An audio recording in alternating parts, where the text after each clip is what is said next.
Oshinoko, le succès de 2023. Je vais surtout me résumer au premier épisode pour éviter de trop spoil ceux qui n'ont pas vu l'animé. Déjà, présentons-le. Oshinoko est un manga sorti depuis janvier 2022 et est encore en cours de parution, est un anime de une saison pour le moment, sorti d'avril 2023 à juin 2023. Oshinoko a été créé par Aka Akazaka, le GOAT, parce qu'il a fait cette autre masterclass. Il est animé par le studio d'animation Doga Kobo, qui ont des moyens, regardez-moi ce miel pour les yeux. Au début de l'épisode, on va suivre un médecin d'un hôpital de campagne, Goro, qui est très aimé de ses patients, surtout d'une certaine Sarina, qui est fan d'un groupe d'idoles, Bikomachi, dirigé par Ayoshino. Bon ça va oui ? Malheureusement, Sarina meurt d'un cancer et pour honorer sa mémoire, Goro décide de prendre le flambeau de sa passion sur le groupe d'idoles. Quelques années plus tard, une jeune fille enceinte de 16 ans ressemblant à Ayoshino se pointe à l'hôpital, mais c'est sûrement pas Ayoshino. Petit à petit, une relation d'amitié, si je puis dire, se forme avec Goro et Ai, et il jure qu'il sera là et l'aidera le jour de son accouchement. Le jour de son accouchement! Il y a un stalker qui a suivi Ai, donc il a tué le médecin. Oh, c'est un anime de réincarnation. Je vous jure, il est pas bizarre, c'est pas Mushoku Tensei ici.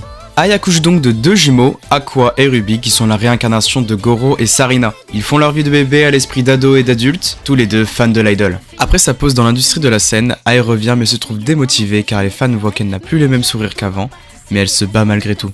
Un an plus tard, les affaires marchent. Elle passe de la photo à la radio. Ayoshino est devenue une réelle personnalité publique. Lors d'un tournage pour un film où Ai était actrice, Aqua s'est fait remarquer par le réalisateur du film, Gotanda Taishi. Leur relation de travail débute réellement lorsque Taishi est contacté par Aqua qui est déçu du peu de temps d'écran dont a disposé Ai dans le film. Aqua l'implore de la caster dans une autre de ses productions, à la seule condition où Aqua devrait également jouer dans cette dernière. Et c'est ainsi qu'Aqua commença sa carrière d'acteur. La vie avance, Ai devient de plus en plus populaire, les jumeaux vont à l'école mais Aqua reste toujours bloquée sur son corps d'avant, qui n'a toujours pas été retrouvé.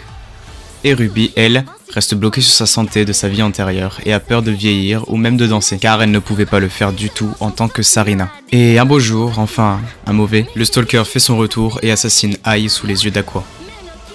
Les gars, en écrivant le script de la vidéo, je revois l'épisode, c'est vraiment dur là. Bref, elle se fait assassiner par le gars là, devant Aqua et Ruby, terrorisés de perdre leur idole mais surtout leur mère, et nous donne la scène qui a retourné internet en 2023. Dans cette même scène, Ai dit enfin je t'aime à ses enfants et part en paix. La scène est d'une émotion si puissante qu'à chaque fois que je la vois, ça m'en fait presque pleurer. Pendant le deuil, Aqua réfléchit et trouve qu'il y a quelque chose qui clochait. Comment un ado de 16 ans peut savoir à chaque fois où Ai est? Il réfléchit et se rend compte qu'à chaque fois, Ai avait contacté le père d'Aqua et Ruby. Le seul objectif d'Aqua est de dorénavant tuer leur père qui est dans le show business et c'est ainsi qu'Aqua se met dans l'objectif d'entrer en scène.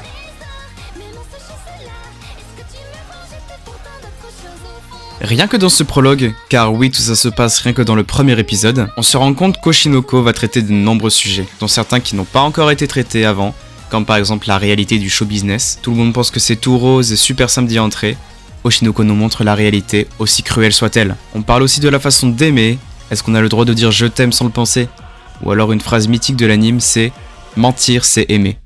Une phrase qui est beaucoup traitée lors des différents arcs. Un autre sujet aussi qui est très important, c'est le passé des personnages. Tout comme Ai, Ruby et Aqua restent attachés à leur passé. Surtout Ruby, et vous comprendrez pourquoi en regardant ou lisant la série. Pour le moment, il n'y a qu'une saison à Oshinoko, mais la deuxième est déjà en préparation. Au moment où sortira la vidéo, en France, déjà 8 tomes sont sortis.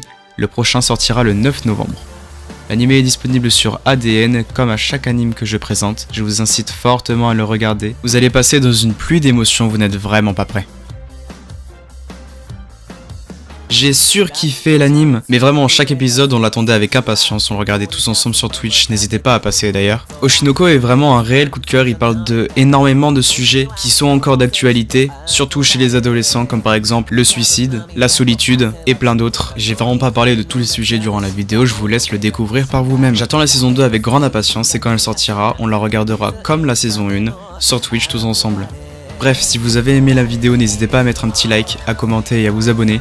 Suivez-moi sur les réseaux sociaux, ils sont tous en description. C'était Udgarda. Ciao.